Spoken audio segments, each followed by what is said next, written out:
From the Panthers, we have head coach Paul Maurice. We'll start front right with Jameson. Well, coach, in a game like that, how do you maybe weigh what you guys did in the third with the domination versus them being maybe an opportunistic bunch on the other side? We'll take the parts of the game that we think we can improve on. We'll look at those. We'll take the parts of the game that we like a lot. Try to manufacture more of it. Keep some perspective onto the final score in the last two or overtime games, and one very tight. And tonight there's a little more action, certainly by us. So count it for what it is and make sure we understand the accounting of the series is 2-1 and get after it. Left side, second row. You talked about a lot more action from you guys that third period after you changed the line. What did you see that helped with that spark, and just what led to the changes there? Yeah. Just a different look by certain players. I just thought that you find the guys that are going partway through the game, and sometimes you got to pull them together.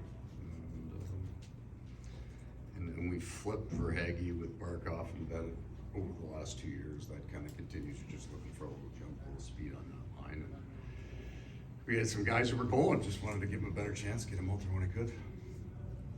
Front left, Mike. Paul, emotionally, when you do have a period like that in the third and you can't, you come back, but you can't put them away, especially the last 5 minutes where they were trying to almost ice the puck to the end of regulation. Like, how do you emotionally recoup, and do you think there was a sag?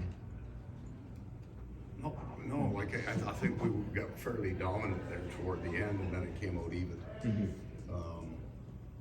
Get a chance off the first rush, the puck. So then the game goes back to normal, kind of. I think when you hit that, I didn't feel a sag. You got the adrenaline, you've got the jump, you got the crowd behind you, and you get a real hard push there, going from 2-4 to 4-4 is. I don't know that we should expect to win the game outright in that third period just because we played real well. Mm-hmm. We got our expectation at home is that we can keep it to 2 and maybe 3, but we give up not 4. At the same time, I don't know how many pucks we put to the net. Lord knows we left most of our offense off shin pads or wide of the post. Right? I don't know what the numbers were, but I'm going to bet we had more block shots and probably missed shots to be close to the number we got to the net. So there's a lot of fertile ground there for us to mine to get to. Front left.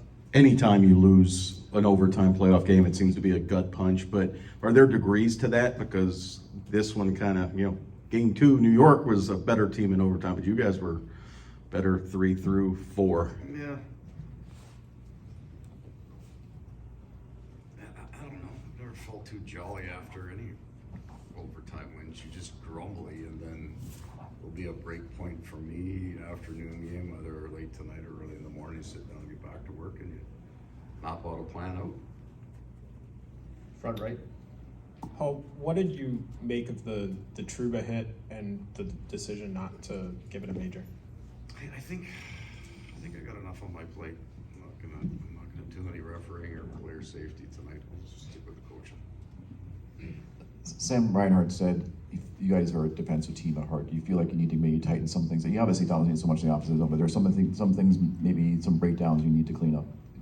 Yeah, I don't think they're overly repeatable or repetitive, sorry.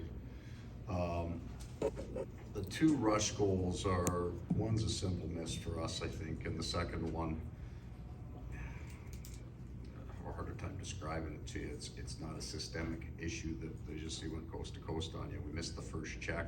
We sat in the middle instead of pushing over, and then we ended up with 2D jam, dead-footed. So it's not, I'm not feeling that it's certainly not extended zone time in our end of the ice.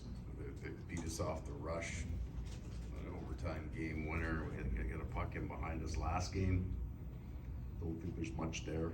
But I don't feel, and I would think the analytics may bear, I don't feel that there is a glaring area where we are being offensively dominated in this series, or hey, just clean that one up. Take one more question, back left.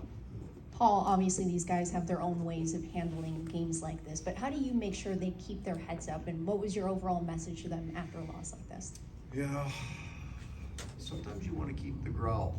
A lot of times in the playoffs, it's about making sure that you keep that energy full, that you cut off your losses, that you let it go. Then there's times you want to keep it and eat it and let it burn for a while and find a different kind of energy source. So I think you put up whatever we put up tonight, and you don't come away with the win. You should be a little growly. Thank you for your time, I Coach. guess.